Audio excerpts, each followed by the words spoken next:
Welcome to the Nerd Party.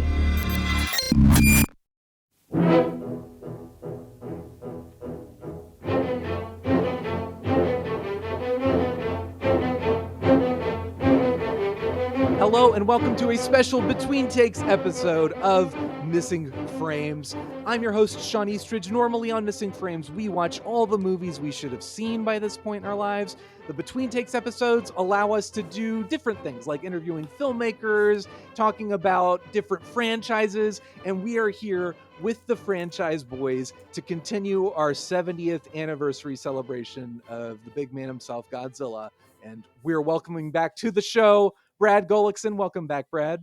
I'm just crazy about cannons. I knew you were. I had a feeling. And Aaron Prescott back in the house. Welcome, Aaron.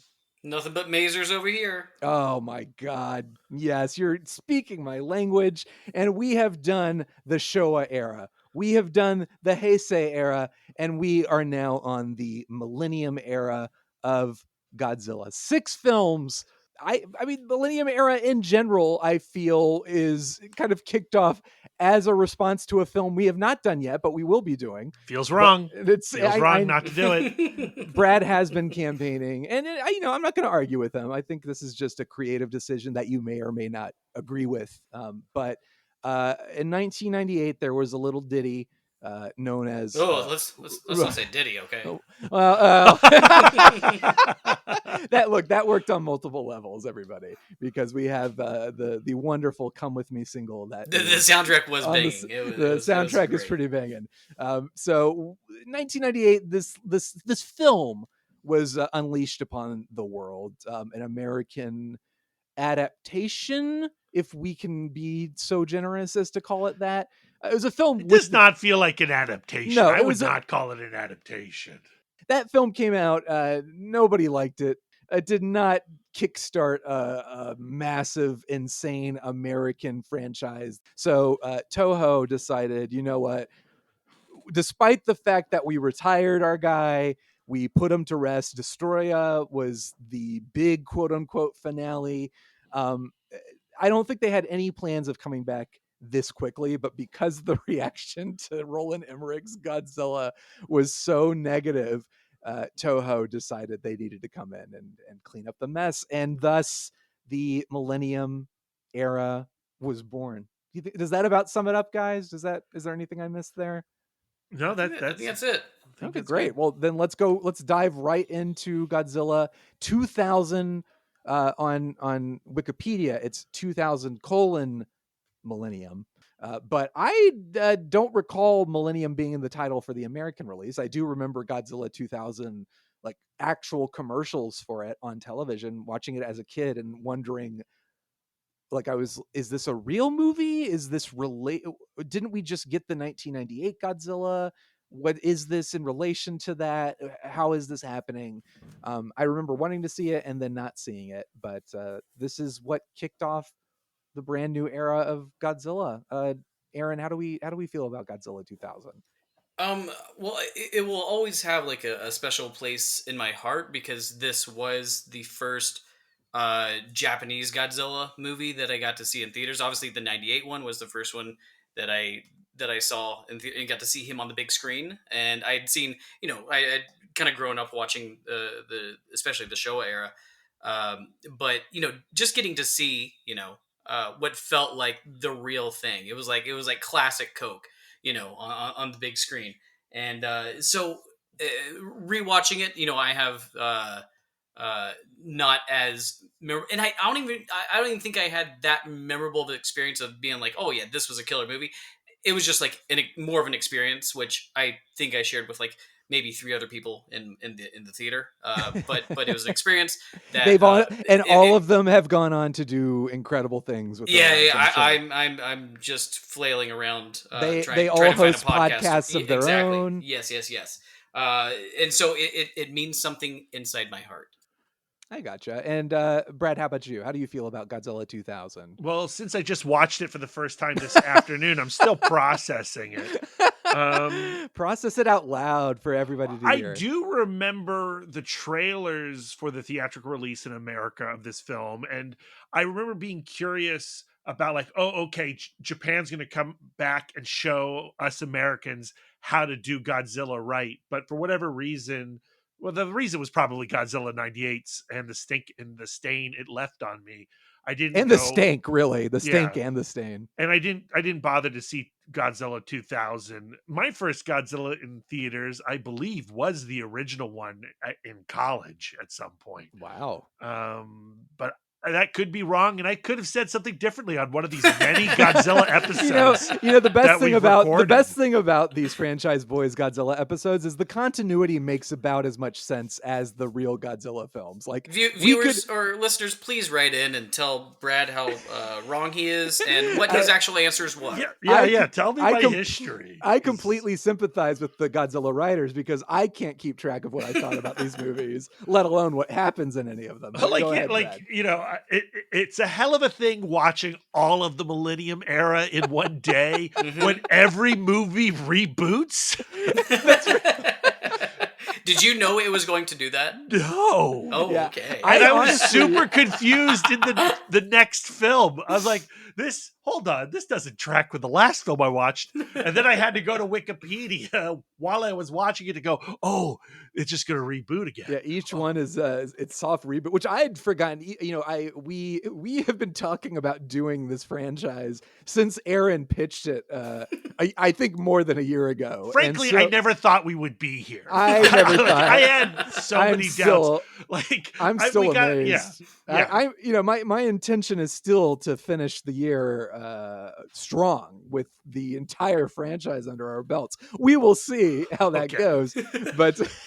Brad, that's only one more. Brad, it's only one more day of watching for you. Okay, I don't think that's true. You're good. But yeah, I'd watched these all a year ago. Literally, I'd watched these all in November because it was around the time Godzilla -1 came out, which is what prompted this conversation in the first place.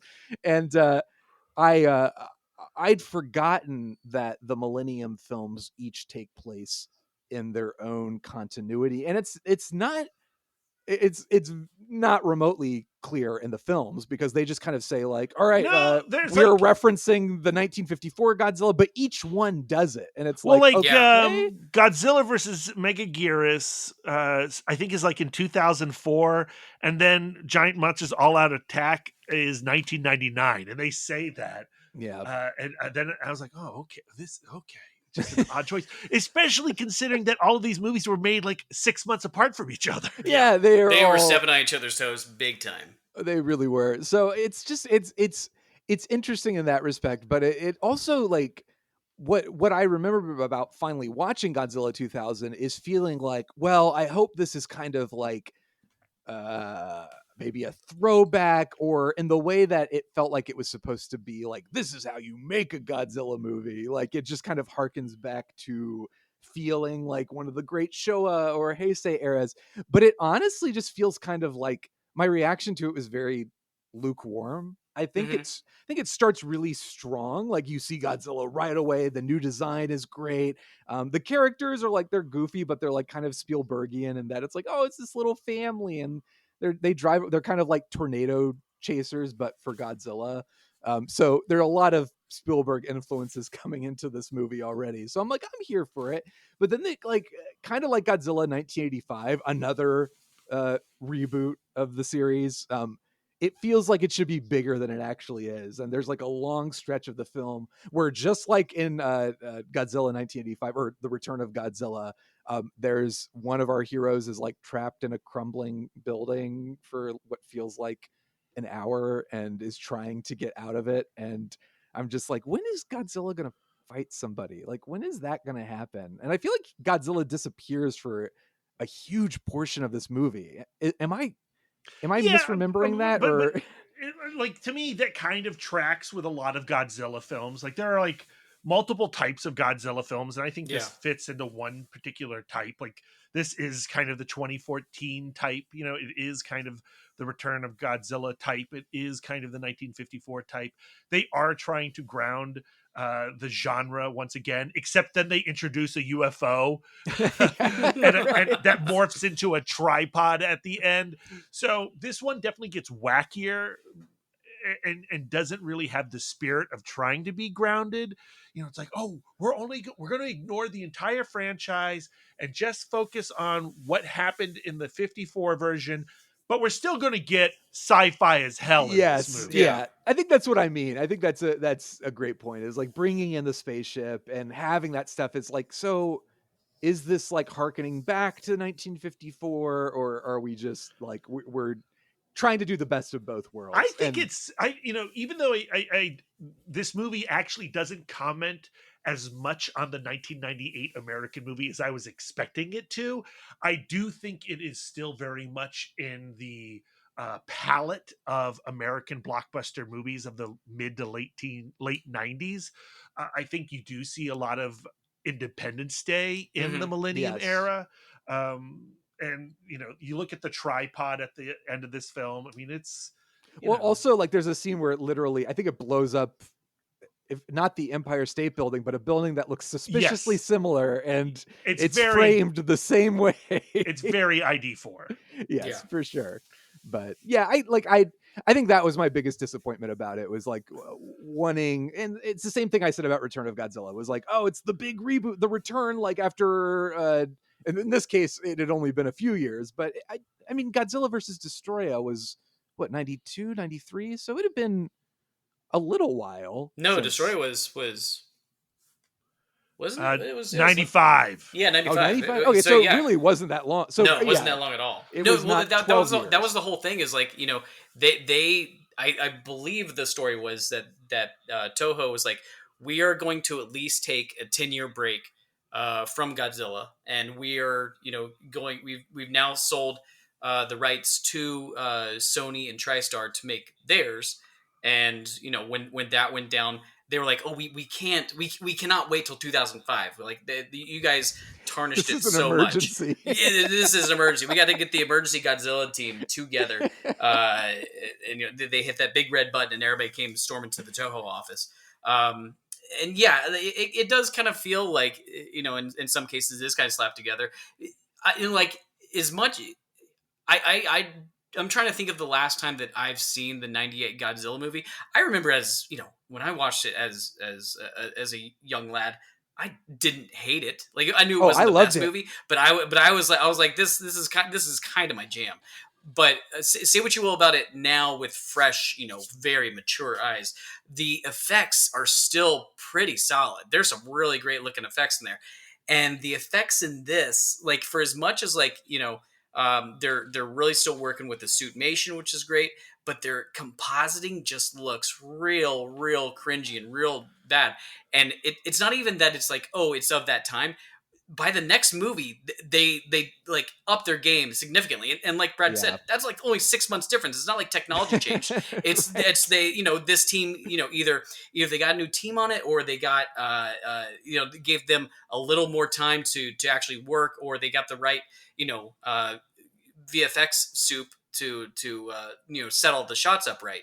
But there's a lot of these shots where, like, he's just kind of like, it looks like he's just skating on the ground, like, all over the place. And it's just, and then, some really, real iffy CGI, especially, Brad, when he turns into the tripod character after he moves on from the bicycle seat onto the tripod. And then, the movie picked up.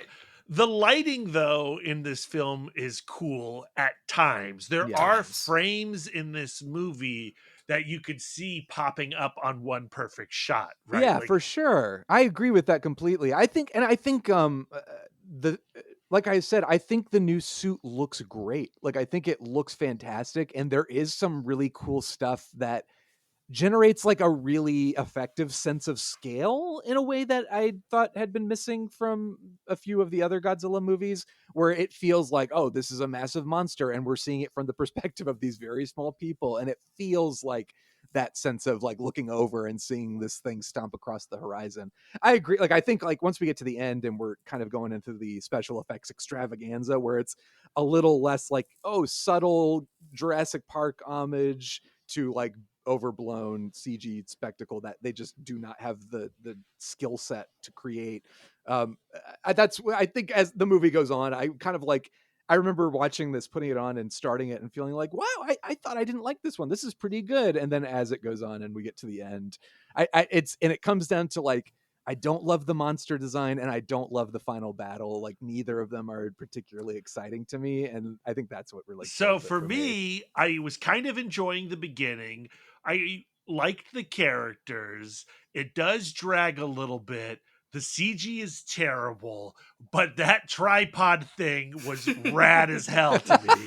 I love when the CG tripod, like when he's no. Well, I mean, yeah, a little bit like the combination of them both, right? Because it's CG and there is some sort of puppet work, but then also there's terrible CG facial expressions. All of that. Like, I'm a much more relaxed individual than I was in 1999. that's Brad's perfect ideal concoction. Yeah. Like a little bit of puppetry, a little bit of suit work, this a is little Guillermo del Toro. This is Blade 2. This is Shape of Water. Oh, wait, so you're talking about the one where he's like trying to like, he's trying to hawk down Godzilla in like one bite? That's the one you're talking about? Dude, I'm going to tell you right now, I don't know what you're talking about. No, he's trying to eat him whole. He's trying to because he's trying to consume him in his radiation and trying to become Godzilla. Okay. Yeah, I thought you're like the one that really I was like it just threw me off was like when he came out and he looks like the Independence Day alien. And he's kind of I like that too. No, you're an idiot. Oh, shut up. Just shut up. Just stop it. This is what I live for. I think it's fun. I think it's a fun design. It looks like dog doo-doo, but that's okay. That's okay. It's okay. Brad says it's okay, Aaron. Brad says it's okay. Yeah. One part I liked. I wish they kind of maybe fleshed it out a little bit more, where it was the father-daughter. I liked the idea of them as opposed to them actually as characters, but I liked the idea of them. They were like this. What was their name? The Godzilla Prediction Network, and so they're there like trying to track Godzilla's whereabouts and whatnot. I like the idea of having we have these kaijus out there, and that there's amateur storm chasers just risking it all and doing stupid stuff.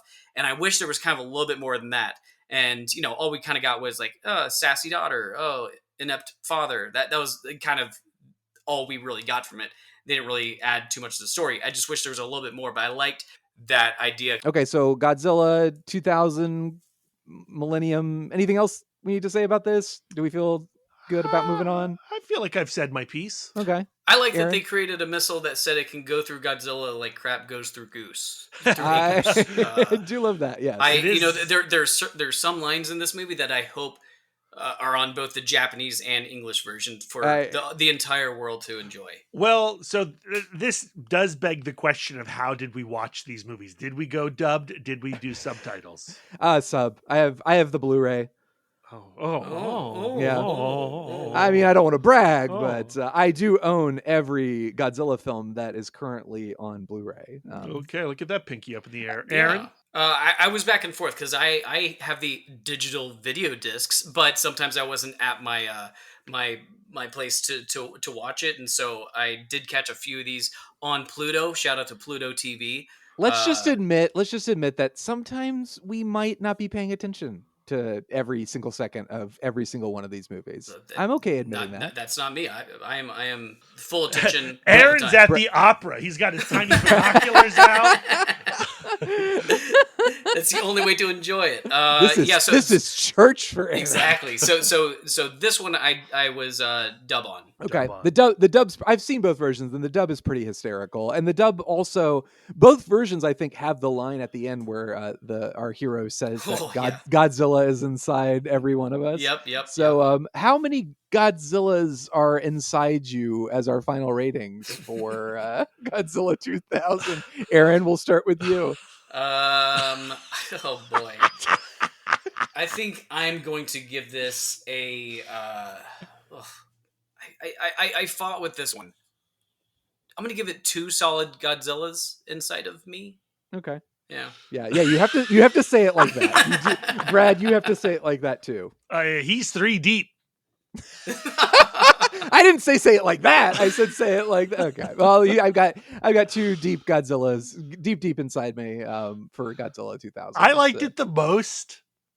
It sounds like it. Well, yours was fresh. You you had Yeah. you didn't know what you're getting into, and we did. We have history with this, baby. I guess right. that's true. All right. So are you saying you like this the bet? Are you spoiling your ranking? No.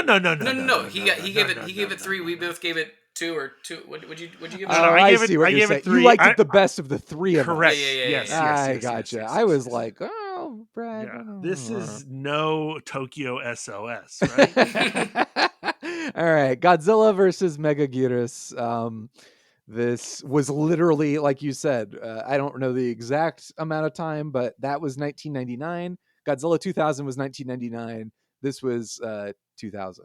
And I think this is the bug. Okay, this is the giant moth that comes from, that's right, it comes from the black hole, and they have a black hole generating machine and a black hole gun, black hole gun. I think that's one of the best things is that this whole series of movies just gives scientists the reason to create the most the worst possible ideas for weapons, and that it was like black hole. Yeah, that's the direction we should go. That makes sense. The only thing that can kill Godzilla is a black hole. I'd like to make sure that I understand what happened. So they've got this dimension black hole gun. Yes. And then a dragonfly from the past, the prehistoric past, comes into our modern era. Was it the past or an alternate dimension? Yeah. Okay. Because I had to, I'm watching the movie and I've got Wikipedia up. And I'm trying to make sense. I mean, Wikipedia probably knows. No. Listen, this is what Wikipedia says. It says the black holes, weapon that fires miniature black holes called the Dimension Tide. That's a badass name for a black hole weapon. Although you could just call it the Black Hole Blaster, and that's just as cool. It opens a wormhole through which a prehistoric dragonfly enters the present. So I guess it is a Brad's Wikipedia reading really paid off. Paid off. The only reason I said that is because of Wikipedia.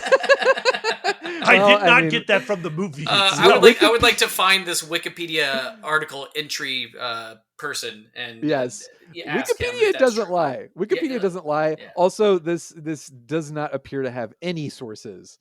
And it's in the plot description, so it could literally just be somebody has decided that it's a prehistoric monster. There's a side note that says that the information was input by Godzilla Boner 420. Who is that? Somebody's username? That's you've caught me. You got me. Yep. I am getting lost in the realm of Wikipedia. I'm seeing that the dubbed version includes a scene where the one character says that they'll be making Godzilla disappear up his own butthole rather than the black hole that they've created. But I think American audiences probably respond more to butthole humor.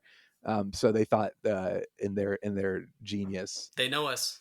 They know us. They knew. Megaguirus. So how do we feel about this movie?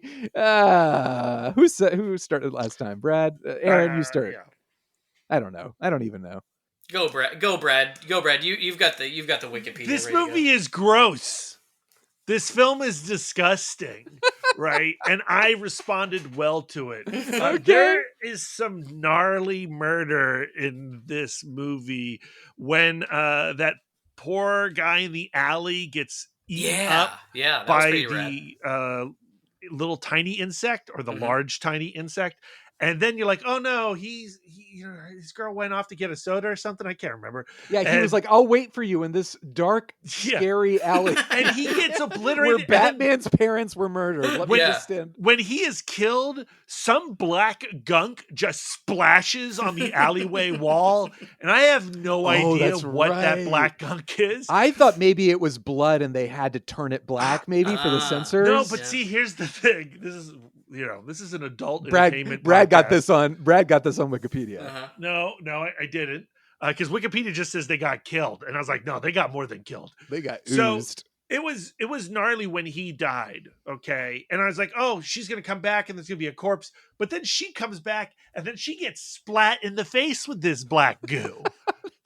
And then she gets obliterated. So like that is some sort of toxin. Hopefully. I don't know. These things are trying to, procreate and, Yeah. Who knows? I want to tell you that this is a 4-paragraph long plot description on Wikipedia, and the scenes you are describing take up a whole half of one of the paragraphs, just to give you an idea of how much happens in this movie. So so on Wikipedia it says, well, the eggs start oozing a strange liquid. So that is the strange liquid ooze that went on the wall and then on her face. Yes, exactly. So there, you like some of the like gross body, semi-body horror stuff, even though I guess it doesn't qualify as body horror, but just the gross ickiness. I don't recall much about this movie except that there were a lot of like little dragonflies that attack Godzilla, and I'm thinking that to myself, scene is so good. It's I'm just thinking like, is this a threat really to Godzilla? Really?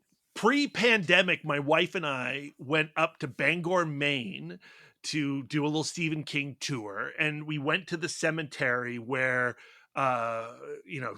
King apparently got a lot of the names off the tombs, Randall Flagg and things like that, and Georgie from It.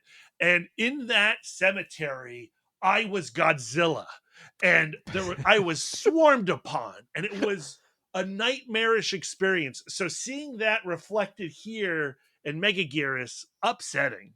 It brought it all back to you. Yes. I'm glad this movie could help you deal with this trauma. Yeah. This one was, you know what, it had a little bit of the beginning of Destroya, of the, the kind of like the small little creatures kind of, creating, kind of a distraction and kind of a little bit of chaos. And then, then we get the larger, kaiju at the end, and they do their battle thing. It very much had like a kind of more traditional Godzilla approach to it. But the one thing that kind of, I guess I need to ask you, or maybe I should ask Wikipedia. I don't know. Yeah. So when the ancient mosquitoes come back, and then the little kid finds the egg, and then he puts the egg in his backpack, and he goes back to Tokyo, and then the egg like goes into like the sewer, right? Yes, and he abandons the. He's like, this is too much trouble. I don't like this. Yeah. No, he's a big dum dum. But did it just randomly start flooding for plot device purposes? Like, why did the entire Tokyo start flooding? Did I miss that? No, Tokyo like is underwater almost immediately with no explanation. Why? Like it felt like it just happened because the egg went into the sewer, and then it was like, we're gonna have a flood. But I don't think we talked about it, did we? Well, the egg was oozing the strange liquid before he threw it in the sewer, right? So that's wait. So that's not water. That's not water. That's flood. It's strange liquid. I think it's the strange ooze. Ew. It looks.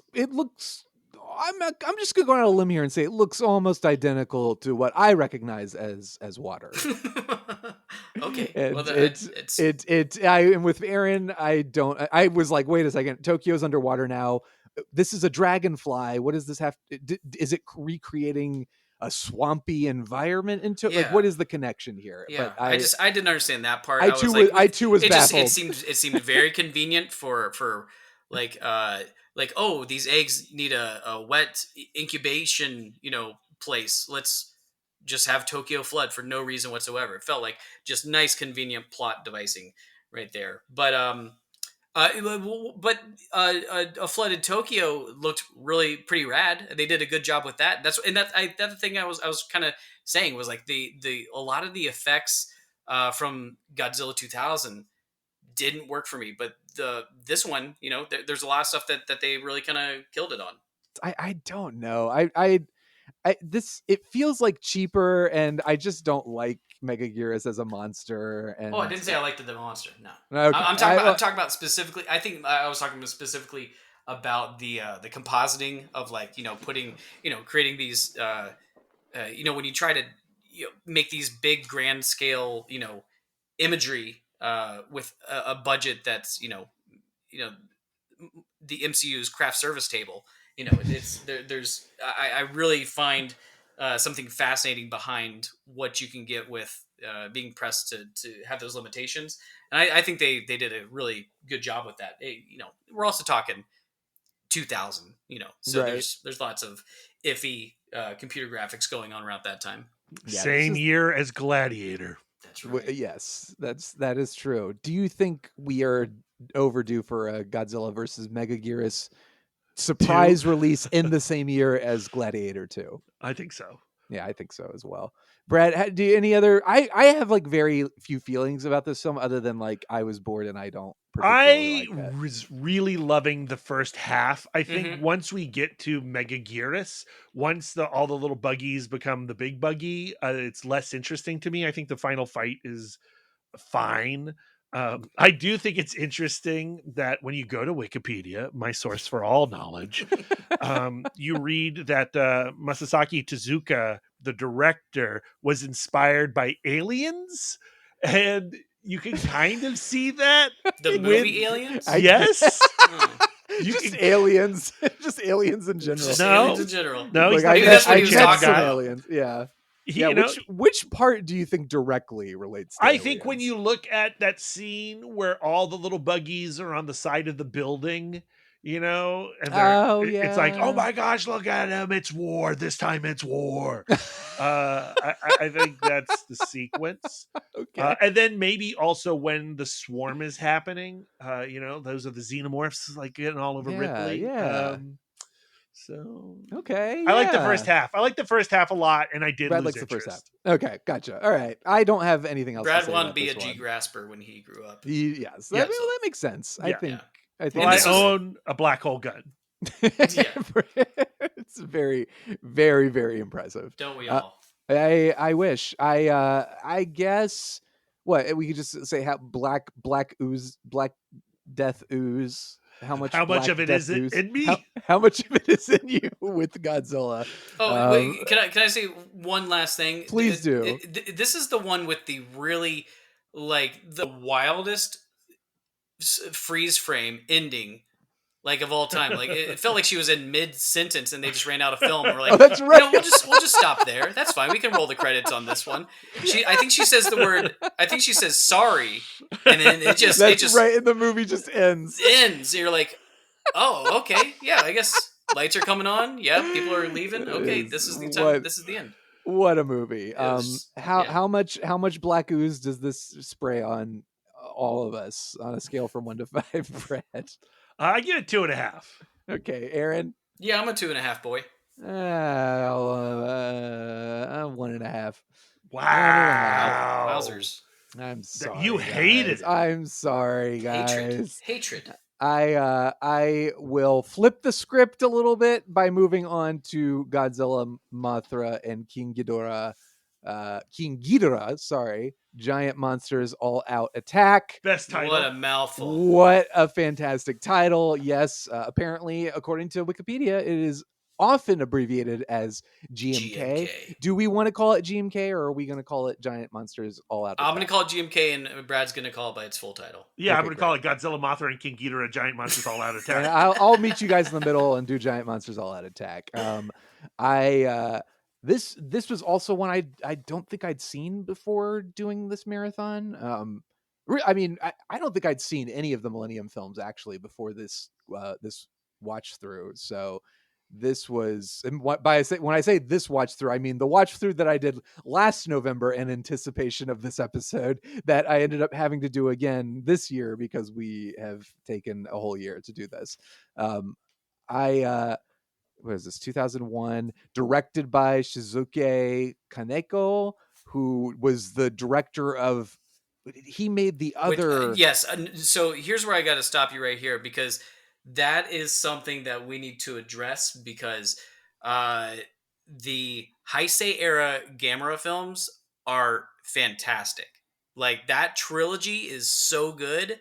So this is the guy who made those. This is the guy that made those. And so that's what I found like most interesting, not most interesting about this one, but something I found that maybe led to me kind of liking and appreciating this more than some of the other movies in this era, is because a lot of these others were either written by or directed by pretty much two guys that were, coming over from the Heisei era and then also kind of working throughout all the others. Even though they're not connected, even though they're kind of like spread out and whatever, this one just has like a complete different feel. Like he's really trying to say something as much as Honda was trying to say something, in the original Godzilla. And I guess I just want to give a shout out. If you haven't seen the Heisei era Gamera films, do yourself a favor and go watch them. Well, this film is enough for me to do that because I love this movie. Yeah. I Yeah. think it's fantastic. It was one of my favorites watching through, and after the first watch through, which I did before I saw Godzilla -1, and I went and read a bunch of interviews with Takashi Yamazaki, the director of Godzilla -1, the writer, director, and effects man behind Godzilla -1. Mm-hmm. And he mentioned this was one of his favorites. And I was like, well, that makes sense because this one is one of the more emotionally involving Godzillas. It's exciting. It's funny. But it also, like, watching it this time, having seen Godzilla -1, I saw a lot of similarities in terms of story beats. There's even a point where the main character has a bandage wrapped around her head, just like the main character in Godzilla -1. That was fun to pick up on going back to it. But I think this is great. This is like the short list of like, what would I recommend to people who just want to watch like 5 Godzilla movies? I'd probably put this on that list. Brad, how do you feel? I think it does have the best human story of the Millennium era. I think the performances are extremely strong. The final fight of this movie is amazing. Yes. It's so brutal, especially between Godzilla and King Ghidorah. I really woke up during that sequence. I have mentioned this. So Brad slept through the entire movie and then woke up for the end. I did order a pizza, and I did have the pizza delivered to me during this film today. And I may have missed some plot points. But I've talked about this on previous Godzilla episodes of the Franchyze Boiz. But, I like Godzilla being a protector or guardian of the Earth. I've never really enjoyed Godzilla being the villain outside of the 1954 movie. And to get just a bunch of Godzilla baddie movies, and this one has the audacity to make King Ghidorah a good guy. That's what I love about it. Yeah, I kind of like that. I kind of like that too. They flip because the you have to think of it. So I don't have to think of anything. I'm an American. You do. You must think. He ate a whole pizza while watching this movie. And garlic knots. And garlic knots. I had an American flag draped over myself while I did it. No, but I was doing a little bit of research on this one, and this was kind of made. Obviously, you can see within these Millennium era movies, it's much more focused on the militaristic, kind of like us attacking, Godzilla, and there's like a pro-nationalist sort of vibe going on with these films. And there was supposedly, this was like at a time where history was kind of being, kind of reformed, and there was a disconnect between, this new generation and the disconnect between the truth and horrors of World War II. And so there were actually, history books and textbooks that were kind of being rewritten to like kind of soften what had gone on in, like, especially the Pacific Islands leading up to World War II, and omitting a lot of that violence and stuff. And so that's the reason why the director Kaneko decided to make this Godzilla as like I think they even say in the movie that he's like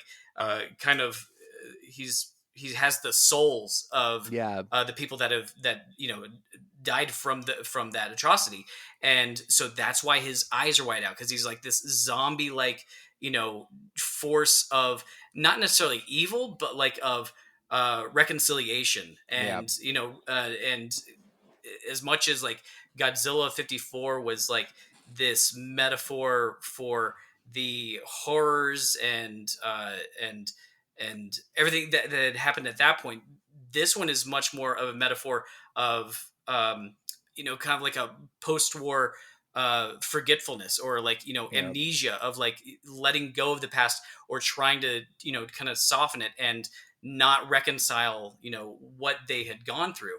And so Godzilla is definitely here as like this ghost, trying to punish people for not, living into that, part of their lives. And I thought that was so like fascinating. And I guess I'll move on into another part. Is the suit is killer. Like, I love the suit. It feels almost a little more cartoonish in a way, and I think that really works for the style, because there's a little bit more comedy, but there's a lot more seriousness to it. There's a lot of like different things going on, but there's a lot more exaggerated features to this Godzilla that I love, that really distinguishes himself, which you kind of should do when when all these movies are just like saying, we're gonna start from scratch every single time. Why not do something incredibly bold and create like a story that really truly doesn't fit in?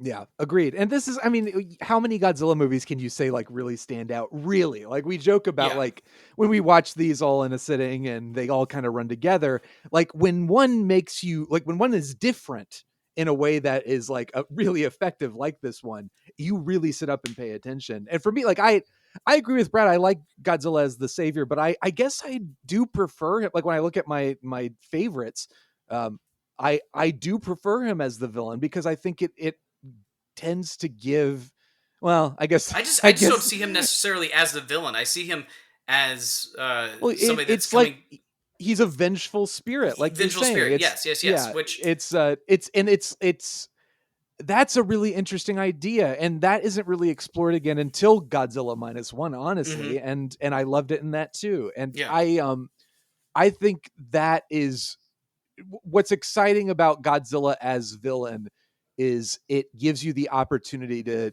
show humanity facing that and reconciling with, if you've done the job right in the screenwriting stage, you have Godzilla serve as this metaphor, and humanity having to reconcile with what that reflects about them. And this movie, better than 90% of Godzilla films, does that. And I love the characters in this. I think they're engaging. Their story is fun. There are a lot of just, like I said, Kaneko, if what is it, Gamera? What is it? Gamera, yeah.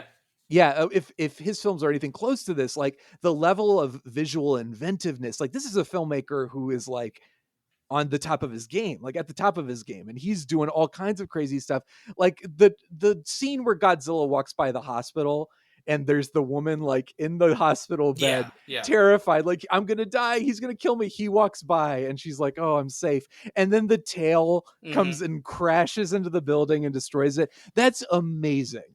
That's what I want all of my Godzilla movies to be, is that kind of humor, that just like completely relentless, vengeful, like insane, dark sense of humor. And like, but even stuff as funny as like when Baragon is like just stomping through the hills and everyone's like, oh my god, it's a monster, and the couple is like, quick, let's get a picture.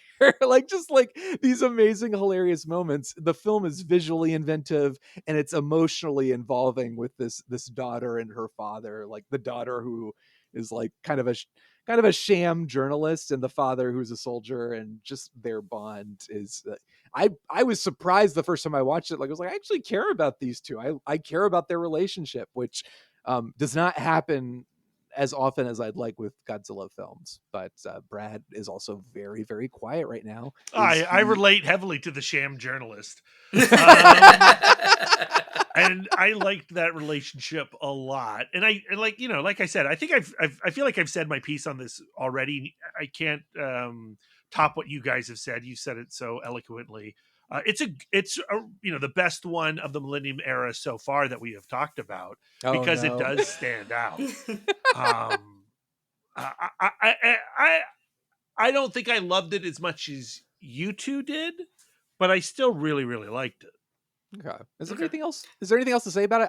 Let me look through my list of, because I kept taking, oh yeah, Godzilla steps on a couple of guys who are peeing, which I will always take like somebody at a urinal being like, "What's that?" and then they Is get this crushed. the one that has the construction workers who are like playing around with this like metal rod at one point, and one guy's like poking the other guy's face for no reason? I don't know. And he's like, "Hey," no. and then in the dub, the guy's like, "Stop doing that! Why are you always doing that?" Oh, when they're when the girl's asking for directions at the Yeah, I think I know which scene you're talking about, and I honestly can't remember which one that's in.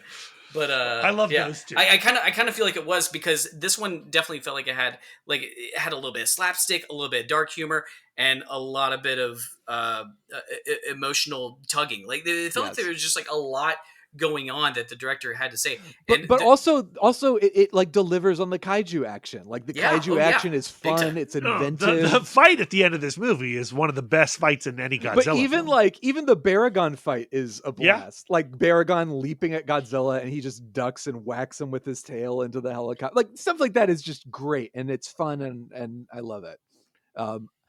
There's a great shot where they reference the original Godzilla's first appearance over the hillside. Did you guys notice that? I love that.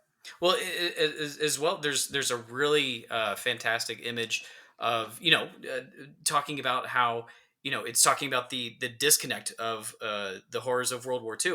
When Godzilla fires his atomic breath, there is a mushroom cloud, plume, coming up from the middle of the city, and then you see the shot from a ways away, and it's from like a classroom, and you see like just these classroom kids like just looking at this, something that they obviously haven't seen before, but it's like that's this horror that's kind of that has returned, and it's ingrained in their history.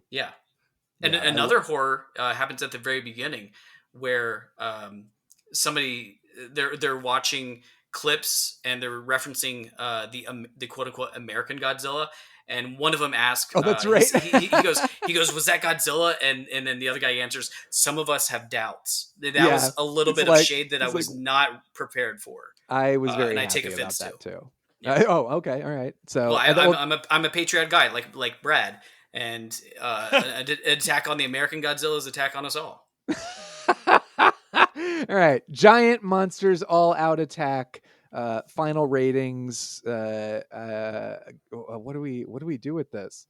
How many selfies would you take? How many ignorant citizens? How many gentlemen peeing would you step on?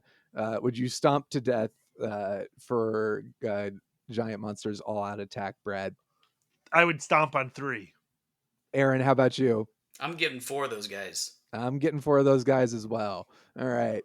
Moving on to Godzilla against Mechagodzilla. Not to be confused with Godzilla versus Mechagodzilla. Not to be confused with Terror of Mechagodzilla. And certainly not to be confused with Godzilla versus Mechagodzilla 2. This, my friends, is Godzilla against Mechagodzilla. How do we feel about this? Brad, had you finished your pizza and your nap by this point?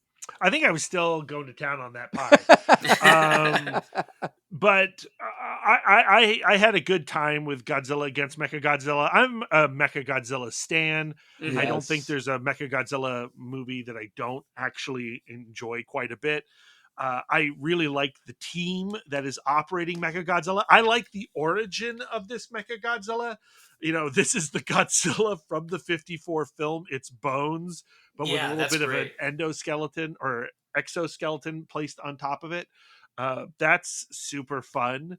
And I really like how that little twist is then carried over into the only sequel in the Millennium series, Tokyo SOS. But yeah, I had a good time. Aaron, how about you? Yeah, I enjoyed it quite a bit too. This one was like I enjoyed what it was doing, and I love the cyborg aspect, like Brad was saying. Also, shout out that they recognized the gargantuans at the beginning. They so weird. Yeah, right. And just kind of pulling out just kind of stuff from left field and right field all over the place.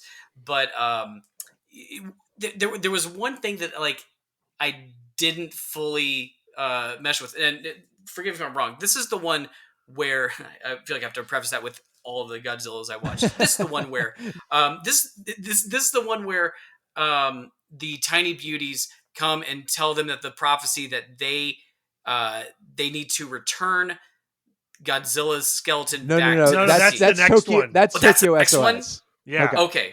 All right. Brad, can you read me the Wikipedia article on this one? In 1999, 45 years after the original Godzilla attack, Maser Cannon technician Lieutenant Akane Yashiro is unable to kill a member of Godzilla's species during her first fight with it, leading to her commanding officer. The soldiers get killed by Godzilla because she can't kill Godzilla, and she feels guilty about it, and then she becomes the pilot of Mechagodzilla, and everybody loves her again. Yeah, this one's fine. This one is so short. It's only 88 minutes long. How can you be mad at a movie that's 88 minutes long? I can't. That's why I'm not mad at it. I agree. I think this is this might be my favorite. Actually, I will go ahead and say this is my favorite Mechagodzilla movie. I really enjoy it. I think there's some goofy stuff, and nothing is as strong as Giant All-Out Monsters Attack, whatever that one's called. That I clearly love so much.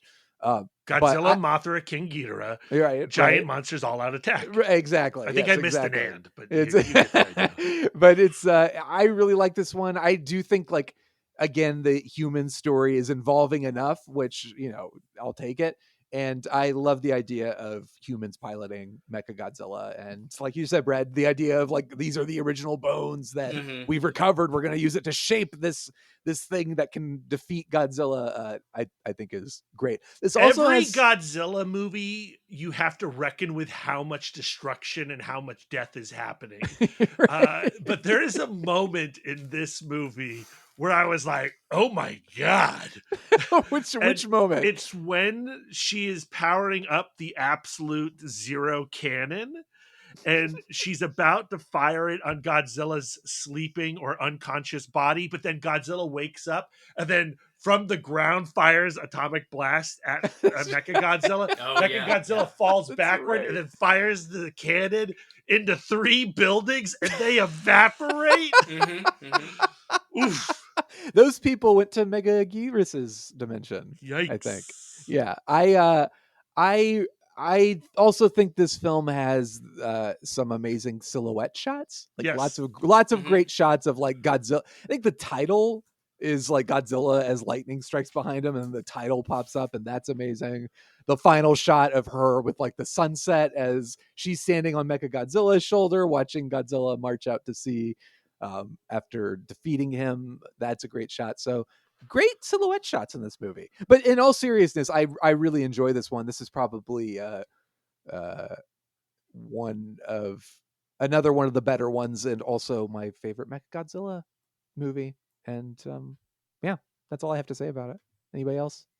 88 minutes. 88 minutes is a good. that is a good solid time for. I do remember there being a really cool atomic breath rev up scene. There's something about his fins. I wrote down in my notes. I was like, that was rad the way they did it. But that's all I got. All right. So final ratings. Let us just do silhouette shots. How many great silhouettes would you give Godzilla against Mechagodzilla, Brad? 3. Aaron? 3. I will do 3.5.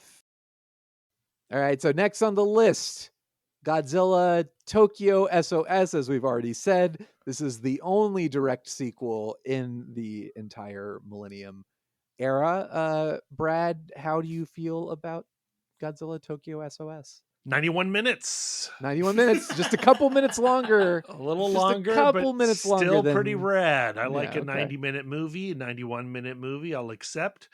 I think this movie continues the themes and the characters of the last film well. I was like... Not the characters. The characters are gone. Well... They're gone. You don't have I think we have a cameo from the pilot. From the pilot, she basically says, "It's your Mechagodzilla now," and then she disappears. Well, I'm gonna have to tell you. I'm gonna have to be real honest with you, real quick here. I watched this one last because I was afraid I wasn't going to get to Final Wars, so I was like, I can skip the sequel and go right to Final Wars. But then I did get Final Wars done, so then I did have a time to watch SOS. But then I also was doing a lot of work during SOS, Eating and I sleeping. could have sworn these are the same characters, so I enjoyed it. Brad enjoyed it, and Aaron, did you enjoy Godzilla Tokyo SOS? I mean, I enjoyed most of it. I think my biggest issue with it was like I really like the tiny beauties coming down and laying down the ground rules for what's going on. Like, hey, you stole Godzilla's bones. The sea needs them back for who knows what reason. Right. And so I was like, oh, that's kind of cool. So my whole, maybe this is me doing a little fan fiction in my head, but I was like, this guy has to go in and somehow steal Mechagodzilla, and like this heist movie of Godzilla's doing his thing, and this other guy just is having to solo pilot an entire thing and trick the entire government into escaping and blah blah blah, bones in the water. And like it literally didn't happen like that because the tiny BDs come in, they're like, if you don't do this, Mothra's going to come and she's going to kill you guys. But if you do present the bones to the sea, then Mothra will save you. And I'm like, okay, so I understood that. And then Mothra's there to save, and I was like, aren't you supposed to be like attacking us? It all confused me. I need better. But then Mothra has twins. Yeah, it's twins. Do you want to know how like the way my mind goes? I was like, is that how eggs work? Can you have two babies and one egg like that in the egg laying community? I literally went down another Wikipedia rabbit hole of can one egg have two? And yes, they can. It's very rare. But I think I've cracked an egg into an omelet with two of those things. That is a way of looking at it. Yes. But Tokyo SOS scientifically accurate. Exactly. But can they hatch into chickens? It's rare, but it does occasionally happen.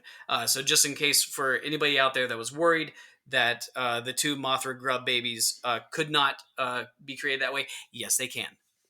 Kiryu is a character that returns. The Mechagodzilla. That's a character. It is you're bones. right. Okay, so yes, Kiryu is a returning character. Godzilla is also in this film. How would you call it anything other than Mechagodzilla? Mechagodzilla is just a cool know. name. They even so the subtitles always say Mechagodzilla, I think, instead of Kiryu, but in the film they call it You Kiryu. hear it, yeah. But it's it's unfortunate. It's because you're right. Mechagodzilla is the better of the names. I don't particularly love this one. This one I kind of tune out a little bit because I'm just not into it. And I like what I do like about it is kind of the Mothra callbacks, the twins, and all that stuff. One of the actors from this one is in the original Mothra versus Godzilla, I think. The older man. I don't know then. Maybe the one who has like a flashback. Yes, he's like, I remember back in the day, and like they show footage of him. I don't know if it's from the Mothra film or if it's Mothra versus Godzilla, but what they imply is like he's like, I was there, and I was like, oh, that's cool that they have him back in this movie for a little bit. But I didn't really care about anything else in the movie. I missed the characters. My whole thing was, unlike Brad, I realized that these were not the same characters. And I was like, wait, I liked the other characters. If this is going to be a direct sequel, why did we just abandon all these characters that I liked? Why couldn't they come back? I want to see what happens when this single horny dad keeps hitting on this super cool Mechagodzilla pilot. Like, where is that going to go? Yeah. Lots of the dynamics that I enjoyed from the last film were gone in this one, and it made me sad, and I never fully recovered. Okay. I thought the action scenes were solid, but they're fine. Yeah. But I was kind of like, it is funny because like in my notes, because I had not seen this one before. And I wrote down that when they're discussing the whole Mothra is going to attack you if you don't deliver the bones. I literally wrote Mothra decides it's time to take off the kids' gloves and start laying down some threats. And so I was like, yes, it's gonna there's something there, and then it just went into It felt like it went into nothingness. Yeah, that's how I feel too. I just, you get Mothra in the movie, and this is how it all turns out. And I just, especially after our favorite film in the franchise, all of our favorite film in at least this era. Brad, could you please recite the title? Godzilla Tokyo SOS, or sorry, hold on, sorry, I had spaced out. I was like, I'm moving on to Final Wars, my friend. He's moving on to his second pizza. You mean Godzilla, Mothra? No, hold on. Godzilla, Mothra, right. And King Ghidorah, giant all monster attack. Yes, close enough. Yes, no, I didn't get it right. You have to edit all that out. I'm keeping every last minute. No, but it's like after that, and like getting such a badass Mothra, and I if you're gonna give me Mothra, it had better be better than this. And I was sad on multiple levels to get Mothra, to get the twins back, and then to have it just sort of be like, that's how I feel. This one falls into the same category as like Megaguirus for me, where I'm just sort of indifferent to it. And I forget about it almost immediately. I mean, this is my least favorite of the bunch. Is it? I thought you just said this was your favorite of the bunch. No, I did not say that. Oh my god, I can't keep. I think he just liked the 91 minutes. He got really excited. You started off, Brad. You started off real hot on this one. So. Yeah, you did. Yeah, I was. You threw me for a loop. So, all right. Well, final ratings. How many twin Mothra larvae would you give Godzilla? Does that count as? Is each twin 2 stars technically? Ooh, no, I'm not doing math. This is too much math. Yeah, twins are 2 people. Yes, they're not the same person. How many twins? Just a twin. 2 twins counts as one. Just let's just how many stars do you give it? A scale from 1 to 5. Brad, 2. Aaron, I'll go 2.5. I didn't hate this one. Yeah, I'll say 2. Which brings us to what I'm just going to go ahead and predict is Brad's new favorite Godzilla film, Godzilla Final Wars, which was another grand finale for the Japanese Godzilla series. Aaron and I, we've seen this before. Brad had never seen Final Wars before. What a and treat. I could not be more excited to hear what Brad thought about it. Brad, tell us a little bit. It's crazy how this movie operates from the jump. Like, this film is screaming at you the moment you press play. Yeah. If I was drifting at all during this marathon of Godzilla movies, it was Tokyo drifting. I was drifting to sleep. Slapped across the face with the opening sequence of Godzilla Final Wars, and it never slows down. This is the loudest movie ever, and boy, does it love the Matrix. Not just the franchise, ever. Yes, it loves the Matrix. I think it loves X versus Sever. Oh, it loves Ballistics X versus Sever. Probably what was the one with Christian Bale that was Equilibrium. It loves that movie. This movie goes full ultraviolet. If you any quasi-futuristic movie from the early 2000s that features leather, kung fu, any of the above, maniacal laughter, slow-mo shots, 100%, that is this movie. I mean, it really is. This like, camera is never not moving.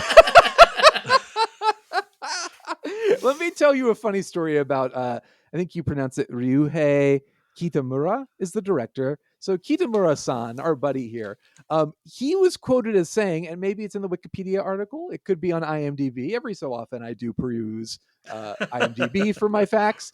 But he, in an interview, was talking about how he felt like Godzilla movies after the Showa era, getting into the 80s, like they just like, they weren't worth your time anymore, man. Oh, he used language. He called the Heisei era. He used some vulgar words, like, so he was vulgar about it. He was straight up like calling them out and saying, "You're not good. These are not good movies." And he said it in a very vulgar, condescending way. And what he also said was like, my girlfriends plural. He wants us to know he has many girlfriends. This movie strikes me that it does strike me as a film made by someone who wants you to think he has a lot of girlfriends. Oh, no. It's made by a polygamist. It is that kind of film. But he said, he was like, my girlfriends, they would never want to see one of those Godzilla movies. So basically what he implies is like, he's like, when I finally got the chance, I wanted to make something that they would want to see. So just think about that. He thought, like, my girlfriends who don't want to see a Godzilla movie, because for whatever reason he thought this was what they wanted to see.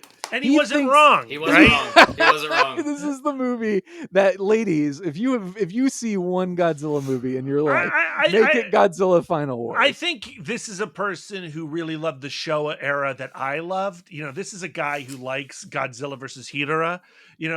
This is a guy who likes to have fun. He does not. Ghidorah shows up for a second in this movie and dies. But the vibe of Ghidorah, the vibe of those more bombastic Showa era movies, that a little bit sillier, that's what you're seeing in Final Wars. And also The Matrix. Well, it is made in the year 2004, 5 years after The Matrix. Only 1 year after The Matrix Reloaded. That's right. I guess Matrix Reloaded and Revolutions. But Aaron, do you have thoughts about Final Wars? Oh, do I have thoughts? I mean, this one, we're going full anime. We're putting mutants in here. We have a captain that looks like Super Mario. Gordon! And what nation does he represent? A nation, Earth.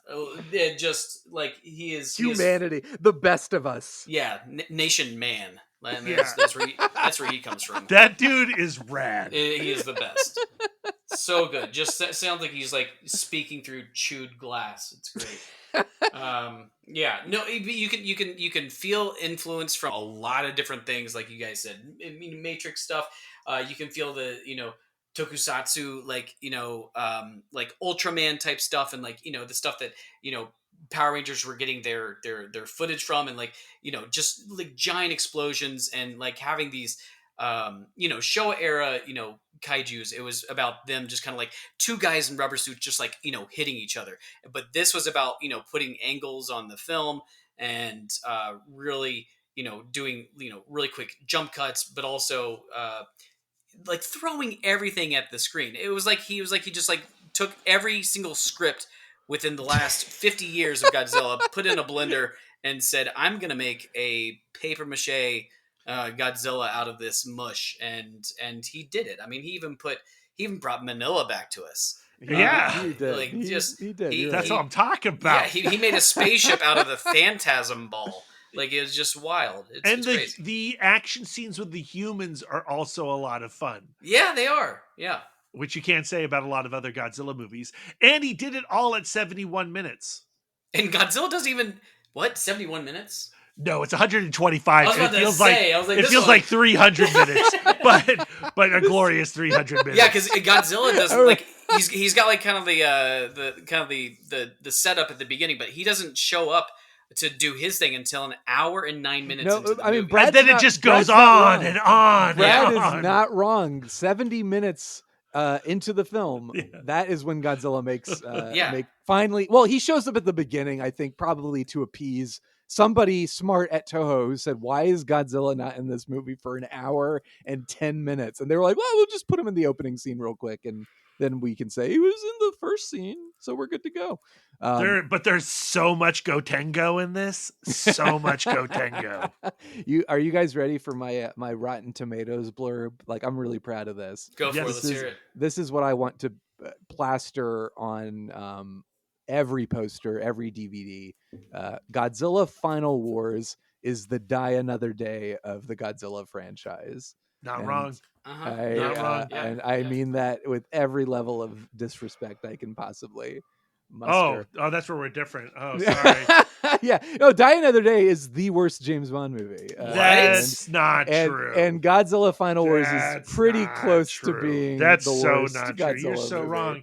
What is Man, worse than Die Gordon Another Day? is like Jack Palance hot. How dare you? I no may problem agree with with that. him. I was I've got no problem with thinking Gordon. No Time to Die, and I was like, that's not right. No, not No You Time might to be Die. right. You might. No, it's not even the worst Pierce Brosnan movie. Oh, it's bad. No, It's The bad. World Is Not You know- Enough is the worst Pierce Brosnan. You film. know what it is though? What I realized, because Godzilla Final Wars, I Michelle think Yeoh. it's like the midnight. That's Tomorrow Never Dies, and that's rad, dude. I do like. Yeah, that no, was that's why. I think you said Tomorrow Never Dies. No, I said The World Is Not Enough with Christmas Jones. Yeah, Oh, Christmas that's Jones. the worst one. That's that's a conversation for another franchise, boys. I'm not ready to do the entire. That's Bond a 5-year commitment for the franchise, boys. But Godzilla Final Wars is it's the pick for the midnight movie. It's like on that level, it's like this is the one you'd kind of be like, all right, we're having a midnight screening. Everyone come out, shout at the screen, dress up. Like, oh my it's gonna God! be As nuts. soon as Sum Everyone 41 just starts gearing up, the crowd is gonna go wild. You go nuts, and it's got Emerson, Lake and Palmer score. I mean, it is wild. It is definitely wild in that regard, where it's like, if I heard about that from somebody else, I'd be like, that sounds like I would really enjoy it.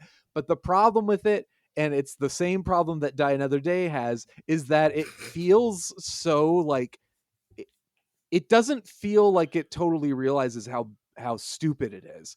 And instead it comes across as that smug sort of I the guy who has many girlfriends is dude, you got to get off movie. this one You got to get a Godzilla blurb that he movie said when he was that so tired. He's on the red carpet. He says something dumb, and then now you're condemning his entire lifestyle. The movie, like Die Another Day, it thinks it's way cooler than it is. And because it thinks it's cool, it makes it very not cool. I don't know how you it's can. not obliviously funny. You have it's no just access to intention here. It is. No, it you is. don't. It is.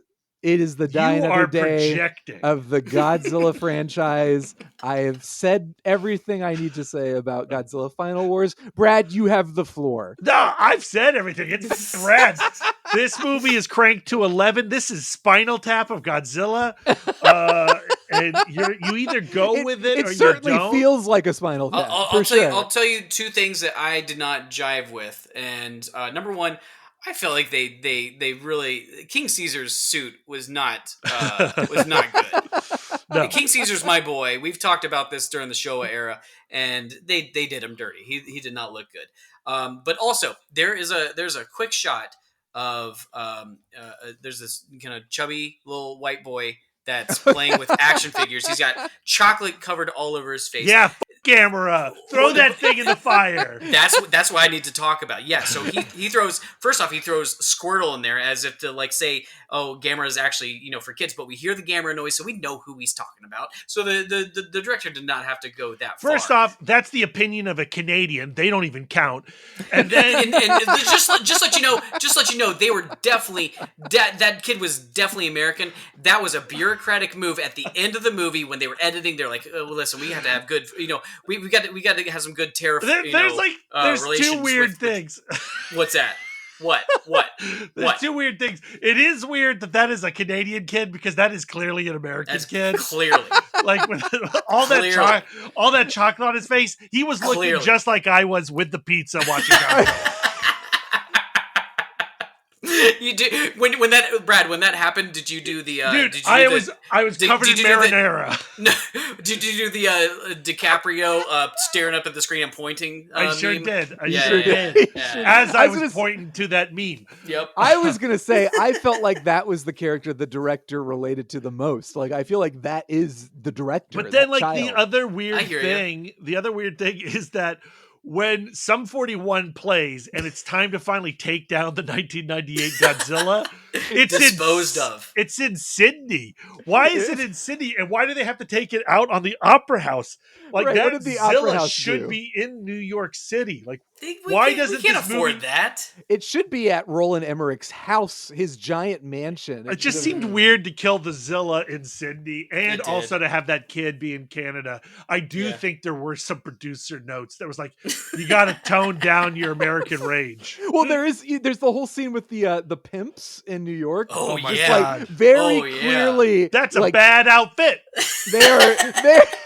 they are dropping F-bombs left and right that are so ADR'd, and it's amazing. But it's definitely like one of these scenes where it's like, oh, it's a send-up of America, and they're not even trying to hide it. And I'm okay Yeah, with that. but we're fine also, with, like, we deserve it. It's Oh, real. yeah. It's real bad. It's a real bad movie. But like when that guy when Godzilla explodes all those Americans and the guy goes flying into the camera, yeah, how do you not love this movie? How do you love not love it? I love it because Brad loves it. I was Like, watching Final Wars thinking, God, Brad is you know, really gonna love you this. know, this is what I've learned about Shawn over the course of 3 Franchyze Boiz episodes. 3,000 films. He's like, no, look, I'm in it for the serious metaphors of Godzilla.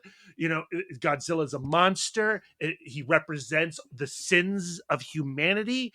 And if you start to have any fun with it, if you get away from the serious nature at the core of this franchise, then I don't want anything to do with you, because I'm a very serious A24 loving boy. I just said one of my favorite things that's ever happened in a Godzilla movie was when Godzilla stomps on the guy peeing in a urinal in Godzilla Mothra. What is it called, Brad? Final Wars. No, it's not called Final Wars, Brad. It's called Giant Monsters All Out Attack. I just said that was one of my favorite things that happens in any Godzilla movie, and you're accusing me of A24 Then you should really pretension? like How Final Wars. dare you, sir? How dare you? Nothing in Final Wars comes to remotely as close as the sophistication of a man peeing in a urinal getting stomped on by Godzilla. I will hear nothing against it. Well, you just must be a world is not enough guy, and I'm a die another day guy. We'll just have to cross the street when we see each other. We will get there. We will get there. Well, Brad, I mean, anything else? I was very, very excited and am thrilled to hear your thoughts on Final Wars, because I knew that it would be a treat for you in particular, and it sounds like it was. It's like, I just was not prepared. This does not feel like a movie that belongs in the same era as the rest of the Millennium era movies. This feels like an era unto itself, the Sum 41 year. Yeah. I needed this movie at the time that it came on today. And it really did energize. Brad is running on pizza and Final Wars through this entire podcast. And Corona. Corona. And like, you know, I think the movie is too long. At the same time, I think the reason it's long is because there's a lot of human action with all these superhero mutants. Yes. But yeah. I liked all these superhero mutants. And, you know, Shawn, you should relate to it, because you too, as the podcast producer of Missing Frames, have the power to master the entire universe. And yet You're right. you side with the cows and you enjoy lesser work. I will say this. I've been waiting to say that line. You could not have timed it more perfectly. I'm not even going to say what I was going to say. I feel like that's where we should end Final Wars. Well, hold on. Oh. All I want to say is that, you know, each time that we've had a final act of each of the eras, there has felt like an emotional, you know, send off. And I mean, especially with Destroya does all. But this one, it didn't feel like it had like they definitely, you know, knew that they were, you know, going to end it for now, and they were going to put that period on there. It just didn't have, like, it had, like, the music's all over the place. I think there are different composers on it. The end There's credits 3 music, composers. Yeah. The end credits, that music is played on a loop in hell. Yes. It is wild. And also, Listen, as soon as Manila, like you saw him, like start to grow, and like the kids like looking, I was like, oh, we're gonna get like Neo baby Godzilla. It's gonna be the cute Dino version, and no, it was just a bigger version of that ugly piece of turd that we've had to suffer through the entire time. Brad loves it. Brad loves it. Team Manila. Here's the thing. I don't feel like Godzilla Final Wars was meant to be the final war. I feel like there's a sequel that's still coming. I think we are going to Gladiator 2 this. It's going to be directed by Takashi Miike, and it's going to rock. It is. If Godzilla was cocaine, it's this movie. Yeah. Okay, yeah. That's it, Brad. Again, you've put the also exclamation that's point. the thing. No, Aaron, Brad has put the exclamation point at the end of the sentence that is final. But I'm agreeing with him. I'm agreeing with him. Like the thing is, this feels so disconnected, but it works in the Millennium era because nothing is supposed to fit. Like it's just like all these different ideas, and the ones that were like remotely sort of close, those just kind of did nothing for me. But the ones that like kind of like were like, I'm gonna try something stupid, like that's the ones I want to watch. That's right. So I guess that makes sense though. Like if we're gonna sum this all up, if we're gonna sum 41 this all up, the early 2000s, the turn of the century, the early millennium, really was like the millennium, if you will. The Millennium. It was just like this hodgepodge of different styles and no real identity of its own, and that makes sense for Final Wars to be kind of the send-off of this era, because it feels like the 2000s was just like all these different styles and fashion senses. And Brad, I think his rating just grew a half size too. I think so. I heard it. If A24 produced this film, I think they would find that metaphor and really emphasize it. And I hope that someday maybe they will. Maybe that's what will happen. There are people that like hats, and there are people who like hats on top of hats. And I'm a hat on hat guy. You're a hat on hat guy. I wasn't getting your analogy because I thought you said cats at first. I was like, cats and hats. I thought you were doing a Dr. Seuss thing. This movie is a bag full of cats. It's cats on hats. Cats on hats on cats. I also want to point out that the Sum 41 song that plays during the battle between Godzilla and Zilla is called "We're All to Blame," which I think says it. And it's available at your local Sam Goody. It's available at your local Sam Goody. Oh man, those are the days. Yes, your final rating for Final War, which is Sum 41s. How many Sum 41s would you give this movie, Brad? Go ahead. I give it 3 Sum 41s and 4 Jason X's. Okay, all right.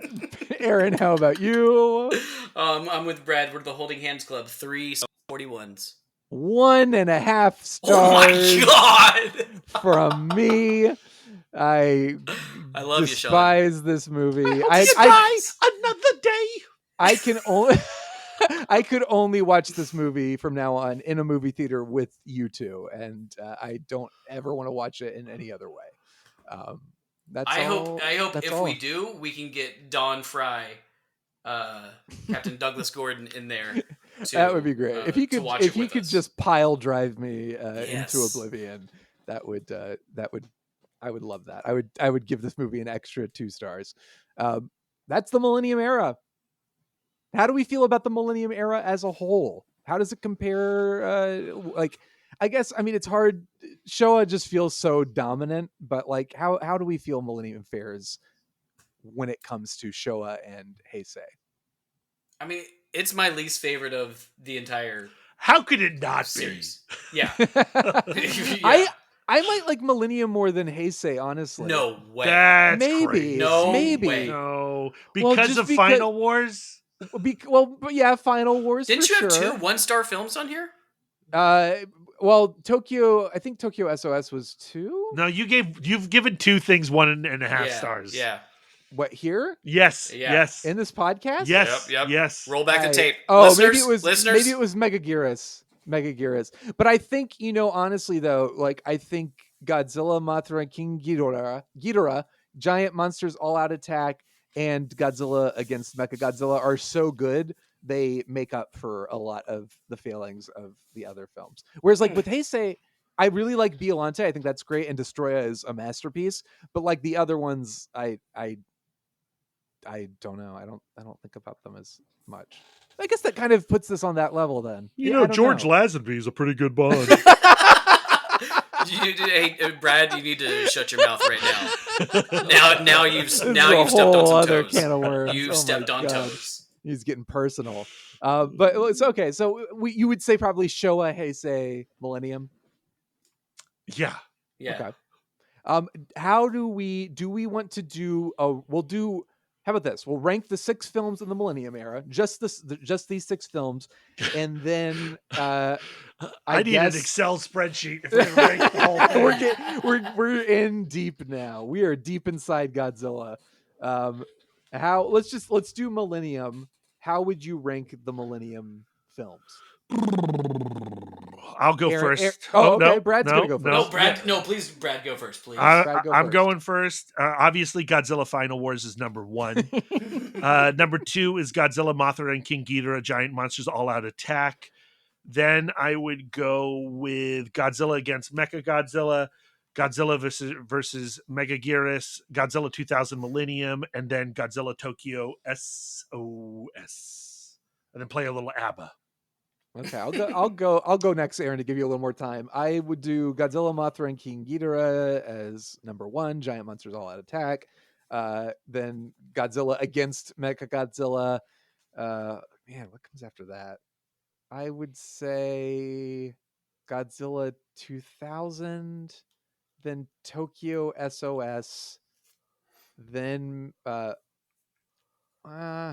Megaguirus and Final Wars is more fun than Megaguirus, so there's a part of me that wants to put that higher, but I just don't think I can. It's got so many kaiju in it. Monster X, right, Kaiser Ghidorah, all right, Zilla. Some 41 will edge out Megaguirus for that win, that one win. All right, Aaron, your moment has come. Oh, well, the easy number 1 is MGK. Number 2 goes to Final Wars. Number 3 goes to against Mechagodzilla. 4 is I don't know. These last 3, I feel like it depends on what day of the week. They really are honestly interchangeable. Megaguirus, SOS, and then 2000. Okay. Yeah. We didn't talk about Gigan in Final Wars. Gigan also is really rad in Final Wars. I know Aaron is anti-Gigan, but you got to admit he's pretty cool. I like Gigan in Final Wars. Yeah, I will give you that. Fine. Yeah, and you also get the line, "Gigan, get it." Do any of these films break into your top 10? No. Yes. Aaron, which one? MGK does. Mine too. And not only that, I'll go ahead. I don't even know what MGK is because it's GMK. It is GMK, isn't it? Yeah, yes. That's how much I you like know what? it. It is whatever you want it to be. It is all of the above and more. Yeah, that's a top 5 for me. I will say that much without spoiling what the other ones are. Are we doing this right now? No, we can't do best Godzillas of all time. Yeah, we got to wait till. We got to wait till the end. No. We wait till the end and we'll do it. Good. But that is it. That's the Millennium era. We did it, and we did it in about as much time as. This is an hour or 20. I'm actually genuinely shocked we did this in about the length of Tokyo SOS and against Mechagodzilla, which is impressive. Unless that's what you we get go when you completely work for professionals. We are. I'm telling you, we have one more era. Really? We have that's what I wanted to ask you. Yeah, I want to know what our homework is because we have the American era, and then what is the Reiwa era? Mm-hmm. Yeah, which has 3 animated films. That's true, and I would say I haven't seen those. I haven't seen them either. I'm going to watch them. We don't have to go super in depth with them, but we should watch them. I feel like we owe it. I feel like if we've gone this far as I never thought possible, and if we're gonna really do it, I think we have to do it, right? Yeah, and so if we're gonna do the Reiwa era with Shin Godzilla and Godzilla -1, I think we have to include Godzilla Planet of the Monsters, Godzilla City on the Edge of Battle, and Godzilla the Planet Eater. You're right, Yeah. Brad. As per usual, you are correct. Do we go with Legendary first, since that came in 2014? I say let's do Legendary, because I know agree. we are all aching to talk about Now, Godzilla. can I ask 1998. a follow up? Do we include 98 into this? Like, if we don't include 98 into this, when are we going to include it? I was going to say, it should have been included in the Millennium era, like I wanted. If we don't include Godzilla 98, why are we even doing this? What is the point of talking about Godzilla? There'll be riots on the street. We can't do that to the people. It's going to happen. It will be it'll kick off the American Godzilla era, which is going to be the next episode. And then we'll close out with Reiwa. I am okay with that. Beautiful. Let us tell the wonderful people at home where they can find all of us. Aaron, we'll start with you. You can find me at A Cool Hand Fluke. I post very infrequently on whatever sites I feel are worthy of my my brilliant posts. But you can find me on Letterboxd, and I'm always writing there when I'm not at soccer tournaments and yelling at Brad for whatever terrible point of view he's had on the latest Bond movie. And Brad, what about you? You can find me on A Cool Hand Fluke's Letterboxd page, liking all of his posts, but not reading them. That is true. And you can also find me on most social medias, although I'm on Blue Sky mostly these days, at Mouthdork. And you can listen to my podcast, Comic Book Couples Counseling, that I do with my wife, Lisa, every week. This week, coming up after this episode releases, we have a conversation with writer Tom King and artist Ryan Sook about the new DC Comics series Black Canary Best of the Best, which is absolutely a reference to the movie Best of the Best with James Earl Jones. Perfect. Oh, I love it. All right. I am at YeShondorman on Twitter. I am also ShondorMan05 on Letterboxd. I had a moment there where I was like, where am I? Because like Aaron, I'm very sporadic on Twitter, but I will say hi if somebody feels so obligated to reach out. But yeah, this is always wonderful, always great to hang out with the Franchyze Boiz. A true delight. I still am powering through. We are going to end this year strong, and we are going to conclude this franchise watch if it kills me. There's so many other franchises out there that need to be watched, so we have to do it. But this has been great, guys. Thank you so much.